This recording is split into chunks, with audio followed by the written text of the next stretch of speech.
అది prime location area, online campaign, pre launch offer ఇవన్నీ కాదు కానీ జస్ట్ బ్రోషర్తోనే కస్టమర్లను బుట్టలో పడేశాడు జైత్రి ఎండి కాకర్ల శ్రీనివాస్. కోట్ల రూపాయలు కొట్టేశాడు. మ్యాటర్ పోలీసుల చెవిన పట్టడంతో కాకర్ల రియల్ మోసాలన్నీ ఒక్కొక్కటిగా బయటకు వస్తున్నాయి. హైదరాబాద్ కేపీహెచ్పీకి చెందిన Jayatri infrastructure MD Kakarla Srinivas city పరిసరాల్లోని కొంతమంది భూ యజమానులతో ఒప్పందాలు చేసుకున్నాడు. వాటిని అమాయకులకు చూపించి భారీ అపార్ట్మెంట్, షాపింగ్ కాంప్లెక్స్ నిర్మిస్తున్నామని ప్రచారం చేశాడు. ఈ మాటలు నమ్మి చాలా మంది డబ్బులిచ్చారు. ఒక్కొక్కరు 10 లక్షల రూపాయలకు పైనే ముట్ట చెప్పారు. నెలలు గడుస్తున్నా ఆ స్థలంలో ఎలాంటి నిర్మాణాలు జరగకపోవడంతో బాధితులు నిలదీశారు. దీంతో రాత్రికి రాత్రే బోర్డు తిప్పేసింది రియల్ ఎస్టేట్ కంపెనీ. ఇప్పుడు బాధితులు లబోదిబోం అంటున్నారు. స్టార్ట్ అయిపోతుంది ఇది అని చెప్పారండి. ఆ డైరెక్టర్ కూడా మా ఇంటికి 3 టైమ్స్ వచ్చారండి. మాట్లాడామండి. ఫస్ట్ సైట్ కూడా 2-3 టైమ్స్ వెళ్ళామండి. అంటే ఏదో కొంతమందిని పెట్టి ఎక్స్ప్రెషన్ చేయిస్తున్నారు. రియల్గా కన్స్ట్రక్షన్ అయితే ఏమీ లేదు. ఇన్వెస్ట్ చేసిన తర్వాత ఒక 1 మంత్ బిఫోర్ నాకు చూచాయిగా తెలిసింది.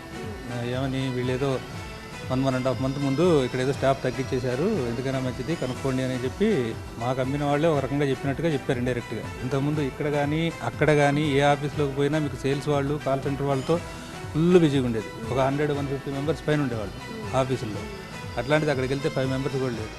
ఇప్పటి వరకు 8 మంది బాధితులు పోలీసులకు ఫిర్యాదు చేశారు. ఒక్కొక్కరి దగ్గర 30 నుంచి 60 లక్షల వరకు వసూలు చేశాడని ఆరోపించారు. అయితే కాకర్లను కస్టడీలోకి తీసుకుంటే మరిన్ని నిజాలు బయటకు వస్తాయంటున్నారు పోలీసులు. మిడిల్ క్లాస్ కానీ లోయర్ మిడిల్ క్లాస్ వాళ్ళని టార్గెట్ చేసుకుంటాం.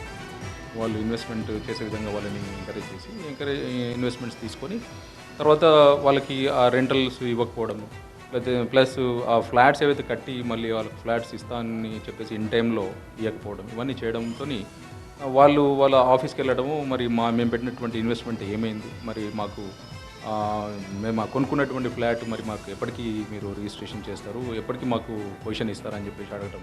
గోపన్పల్లిలో 500 చదరపు అడుగుల కమర్షియల్ స్పేస్ పేరుతో 80 మందికి టోపీ పెట్టాడు కాకర్ల శ్రీనివాస్. ఒక్కొక్కరి నుంచి 20 లక్షల రూపాయలు వసూలు చేశాడు. అలాగే కొండాపూర్లో హై రైజ్ అపార్ట్మెంట్ తో భారీగానే వెనకేశాడు. అటు మియాపూర్ కమర్షియల్ కాంప్లెక్స్ పేరుతో కస్టమర్లకు పంగనామాలు పెట్టాడు. వివాదాస్పద స్థలాలకు ఫోర్జరీ డాక్యుమెంట్లు సృష్టించి భారీగా సంపాదించాడు. అటు ఏపీలోనూ కోమలి రియల్ ఎస్టేట్ పేరుతో కోట్ల వసూళ్లకు పాల్పడినట్లు తెలుస్తోంది. వీటన్నిటిపై కూపీ లాగుతున్నారు పోలీసులు.